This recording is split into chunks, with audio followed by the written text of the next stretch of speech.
Tuesday, BBC World Service. Ghana's parliament is set to vote today on what could be one of the world's toughest anti-gay laws. The act, called the Promotion of Proper Human Sexual Rights and Ghanaian Family Values Bill, would effectively make it a crime to be gay, bisexual or transgender. Proposals include anyone who identifies as gay or transgender facing possible imprisonment for up to 5 years. Also, anyone who promotes or supports non-heterosexual identities could be put away for up to 10 years. The bill also includes requirements to denounce suspects. Let's talk to Samuel Nate George, Member of Parliament and one of the main sponsors of the bill. He joins us on the line now from Ghana. Welcome to Newsday. A very good morning to you, Claire, and to your listeners. Well, it's good to have you on the programme. You'll know the arguments against this, so let's get straight to it. Your critics will say this is a bill that is hateful, in essence, and is turning Ghanaians against one another. What do you say to that? Well, that's a very unfortunate reading for anybody, or conclusion for anybody to draw, because this is a bill that enjoys the support. At the last research that was carried out by a private civil society organization, 93% of Ghanaians support this position. Laws are a reflection of what society desires. The UK, for example, has laws that reflect what the British people want. Brexit is a reflection of what the British people wanted. It's not a reflection of what everybody wants, but it's a reflection of what majority of the people want. Majority of the people in Ghana support heterosexuality, and we do not understand why anybody is going to see an expression of that desire to represent hatred. That is what we believe.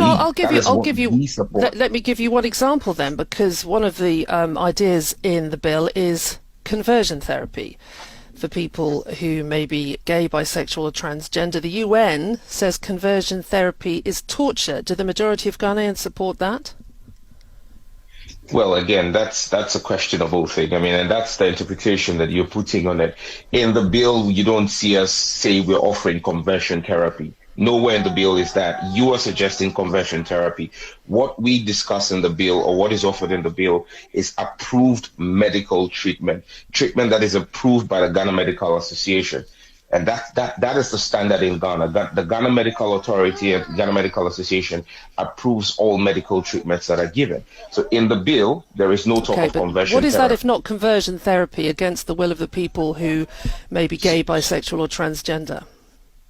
So if you have an intersex person undergoing corrective surgery because they realize, and let's be clear, science is science. Science will determine whether you're male or female when we do a sequencing of your DNA. There is no gender neutrality when it comes to determining who is male or female. Your genetics show which sex you are.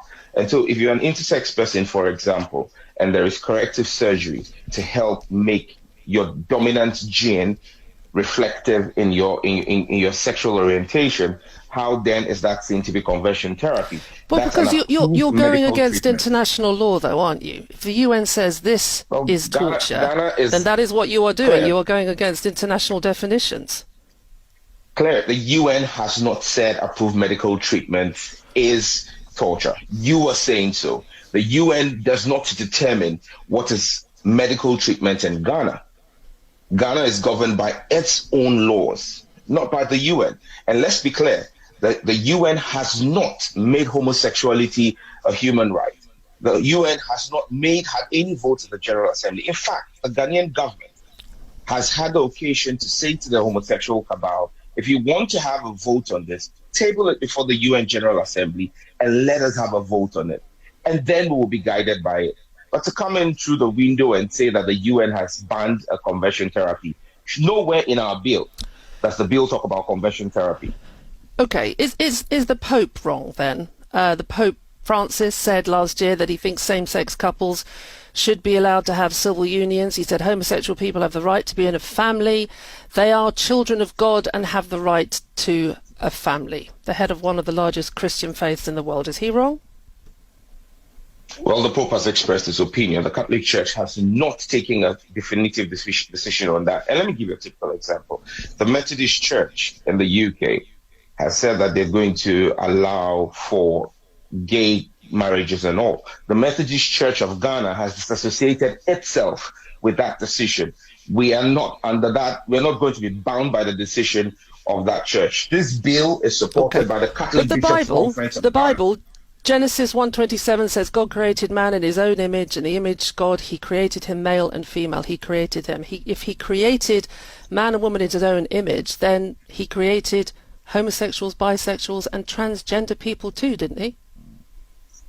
Well, Claire, my bill is not a religious bill. It is a bill on cultural values. But if you want to go into the Bible, I'll grant you that. Bible says God created Adam and Eve, not Adam and Steve. He says, for this reason, a man shall leave his mother and father and cling to his wife. It didn't say cling to another man.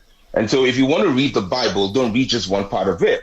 We can read the Bible and go explicitly. Again, the same Bible tells us that God destroyed Sodom and Gomorrah because of homosexuality. So when you want to quote the Bible to support homosexuality, let's be very clear. Well, I'm not doing that. I'm merely testing your arguments out, as millions of people listening to this around the world would do in my position too. That's my job as a journalist. But we thank you.